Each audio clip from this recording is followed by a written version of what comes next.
Are you ready to supercharge your intermittent fasting journey? Today, we're diving deep into the world of intermittent fasting to bring you top 5 intermittent fasting tips for maximum results. Whether you're just starting out or you've fasted before and seen some great results, these tips will help you optimize and maximize your intermittent fasting results. 1. After breaking your fast, don't have anything high in sugar. If you have just finished a 16-hour fast, I know it can be tempting to have something sweet as a reward. But by having anything high in sugar increases your blood sugar levels, which elevates your insulin levels. High insulin levels promote the storage of excess glucose as fat in the adipose tissue, contributing to increased weight gain and obesity.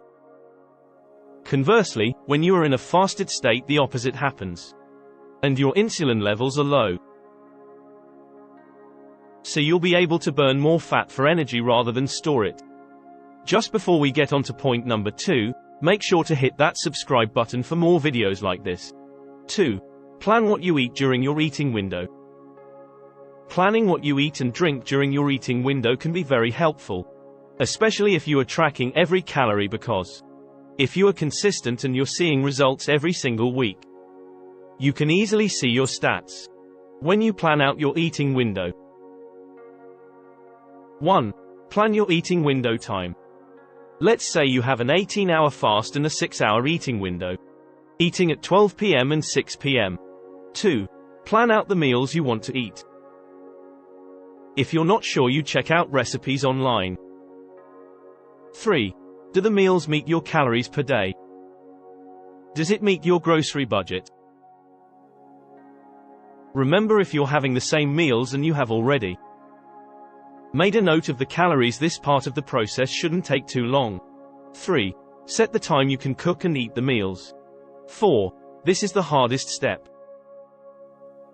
Track weekly the calories you consume and weigh yourself to see if you weigh more or less than the previous week.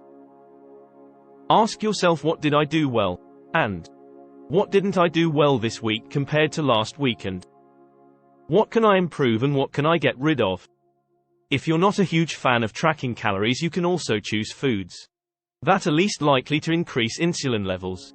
Food high in sugar like chocolate and gummy bears will skyrocket your insulin levels, which will drive glucose to be stored as fat cells in the body. As well as this, foods that are high in sugar tend to have little to no nutritional value, meaning that they do not contain much in terms of carbohydrates, protein and fats, for example energy or sweet drinks. Carbohydrates have the next biggest effect on insulin levels, and some dairy foods have a big effect on insulin levels too.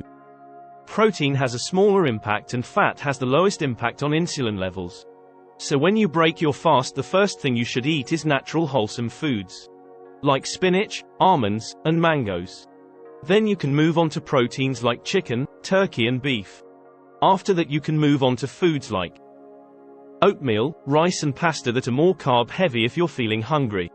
The best thing you can be doing is merging the two together, where you count calories and eat foods that don't raise your insulin levels that high in a specific time frame.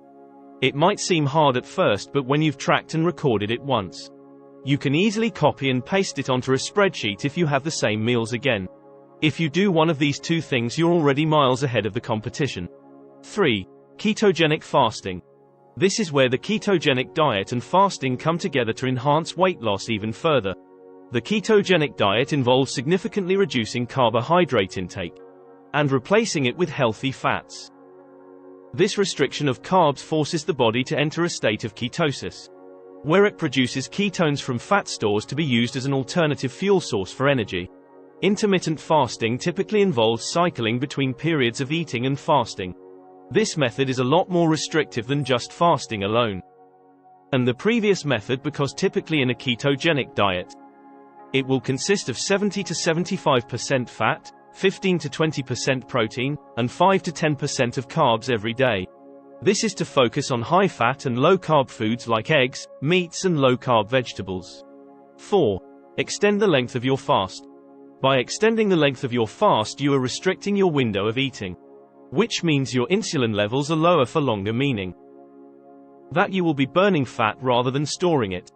If you are thinking of going straight to a long fast like 24 hours, I highly recommend starting on a shorter fast to begin with.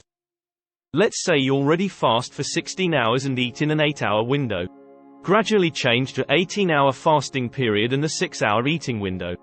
Then go to 1 meal a day if you're ready for it.